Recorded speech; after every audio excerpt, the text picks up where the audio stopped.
الرحمن اللهم صل على سيدنا ومولانا محمد وعلى آلہ واصحابہ وبارک وسلم۔ اللہ رب العالمین ارشاد فرماتا ہے هل يستوي الذين يعلمون والذين لا يعلمون، کیا جاننے والے اور نہ جاننے والے برابر ہو سکتے ہیں؟ اہل علم اور جاہل کبھی برابر نہیں ہو سکتے۔ اور علماء نے لکھا ہے، جیسے کل کے اسی حصے میں بھی یہ بات آئی کہ علم وہی علم فائدہ مند ہے جو تمہیں اللہ کی معرفت عطا کر دے۔ اور وہ کون سا علم ہے جو تمہیں تمہارے رب کی پہچان نصیب کرے گا؟ وہ دین کا علم ہے، وہ اللہ کے قرآن کا علم ہے، نبی کے فرمان کا علم ہے، دین فقہ کا علم ہے۔ علم اور فقہ حاصل کرنے کے بارے میں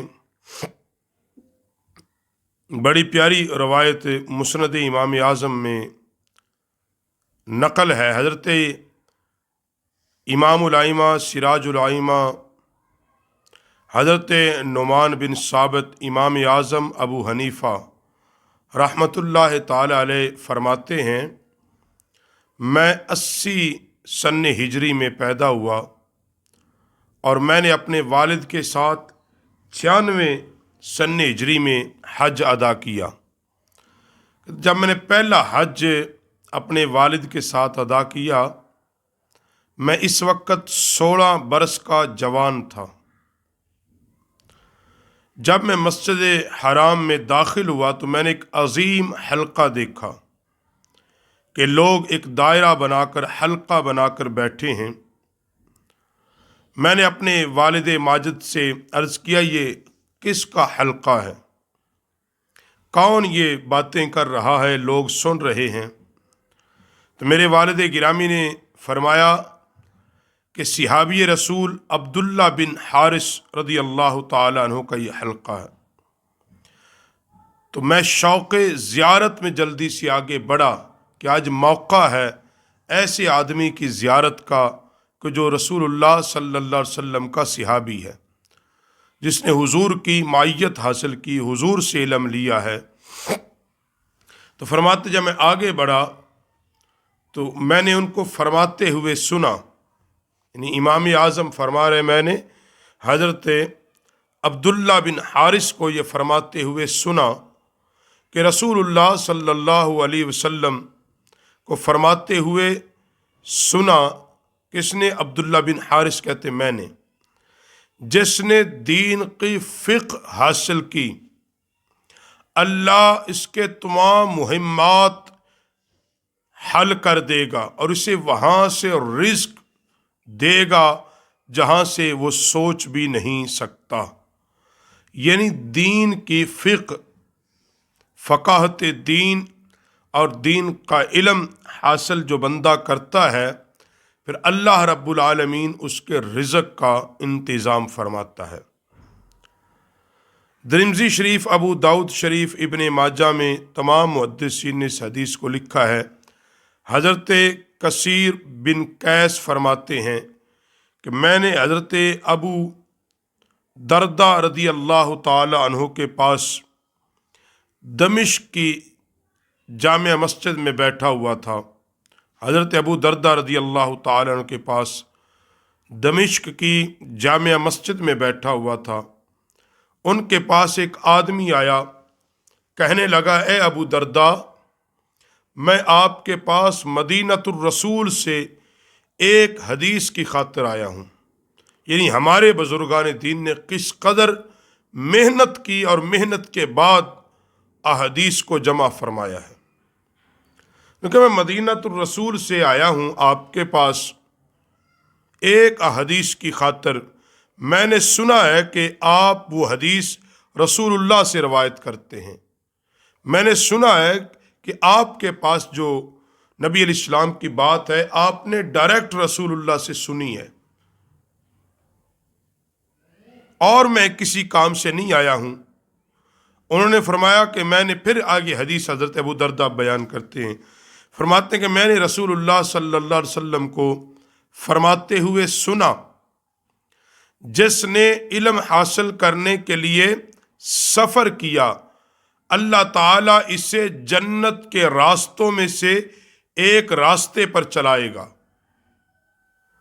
اور بے شک فرشتے طالب العلم یعنی علم کی طلب کی رضا کے لیے اپنے پر بچھا دیتے ہیں، اور بے شک آسمانوں اور زمین کی ہر چیز، پانی کے اندر مچھلیاں عالم کے لیے استغفار کرتی ہیں، اور بے شک عالم کی فضیلت عابد پر ایسی ہے جیسے 14ویں کے چاند کی فضیلت تمام ستاروں پر ہوتی ہے۔ بے شک علماء انبیاء کے وارث ہیں، وہ دینار اور درہم کے وارث نہیں ہوتے بلکہ علم کے وارث ہوتے ہیں۔ جس نے اسے حاصل کر لیا اس نے وافر حصہ پا لیا۔ یعنی اس سے ایک دین کا علم حاصل کرنے والے طالب علم کی عظمت اور شان بیان کی جا رہی ہے کہ جو بندہ دین کے علم کے حصول کے لیے کوشش کرے تو پھر اللہ رب العالمین اس کے لیے جنت کے راستے آسان کر دیتے ہیں، اور فرشتے اس کے لیے پر بچھاتے ہیں، آج زمین و آسمان کی ہر چیز اس کے لیے بخشش کی دعا کرتی ہے، اور ایک عالم دین کی فضیلت عابد پر ایسے جیسے چاند کی فضیلت ستاروں پر۔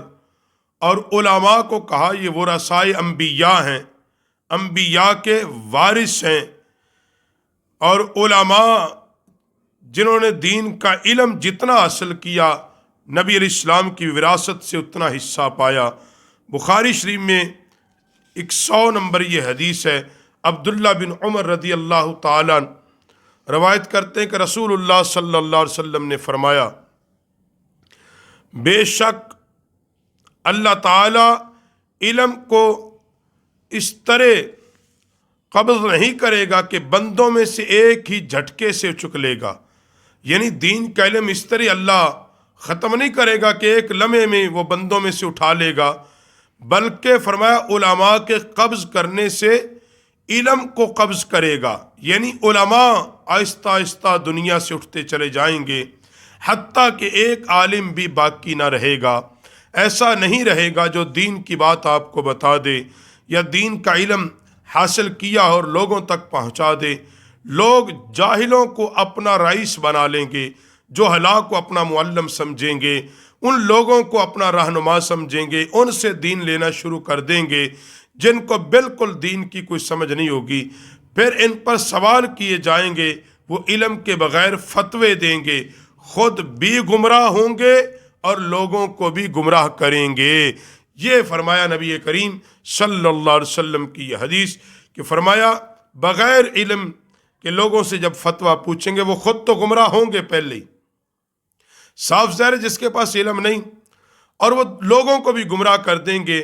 تو یہ آج کے دور کی جو نظام چل رہا ہے کہ ایسے لوگ دین پر باس کر رہے ہیں جنہوں نے ایک دن بھی کسی مدرسے میں یا کسی دین پڑھنے پڑھانے والے کے پاس بیٹھے ہوں، یا اصول تفسیر یا اصول حدیث یا اصول فتویٰ ہی کو لے لے، اس پہ کوئی ایک لفظ بھی پڑھا ہو یا سمجھا ہو، اب وہ لوگوں کو دین سمجھا رہے ہیں اور وہ لوگوں کو بتا رہے ہیں کہ جناب ہمارے پاس بڑا اعلیٰ دین ہے، ان مولویوں کے پاس کچھ نہیں۔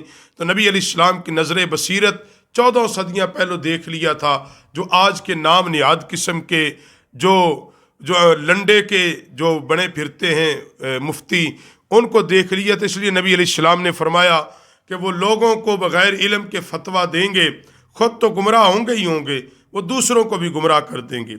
حضرت انس بن مالک فرماتے ہیں کہ نبی کریم علیہ السلام نے فرمایا، بے شک زمین میں علماء کی مثال ایسے ہے جیسے آسمان میں ستاروں کی مثال، ان کے ذریعے خشکی اور سمندر کے اندھیروں میں رہنمائی کی جاتی ہے۔ تو جب ستارے چھپ جاتے ہیں تو ہدایت کے متلاشی بھٹک جاتے ہیں۔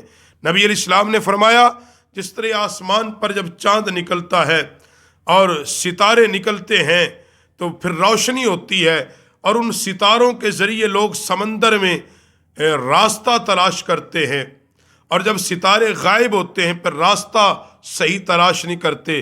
فرمایا اسی طرح جب عالم دین علماء نہیں ہوں گے، جو ہدایت کے طلبگار ہیں وہ بھٹک جائیں گے، ان کو ہدایت نہیں مل سکے گی، کیونکہ علماء کے ذریعے لوگوں تک ہدایت کے راستے کھلے ہیں۔ اس لیے نبی رحمت صلی اللہ علیہ وسلم نے فرمایا ایک فقیہ آدمی شیطان پر 1000 عابدوں سے بھاری ہے، 1000 عابدوں سے ایک فقیہ آدمی بھاری ہے۔ اور نبی علیہ الصلوۃ والسلام کے سامنے جب ذکر مقدس کیا گیا، دو لوگوں کا، ایک عابد تھا اور ایک عالم تھا، میرے نبی علیہ السلام نے فرمایا عالم کی فضیلت عابد پر ایسی ہے جیسے میری فضیلت تم میں سے ایک ادنا آدمی پر۔ پھر رسول اللہ صلی اللہ علیہ وسلم نے فرمایا بے شک اللہ اور اس کے فرشتے اور آسمانوں والے اور زمین والے، حتیٰ کہ چونٹیاں اپنے بلوں میں، حتیٰ کہ مچھلیاں بھی لوگوں کو نیکی سکھانے والوں پر رحمت بھیجتی ہے۔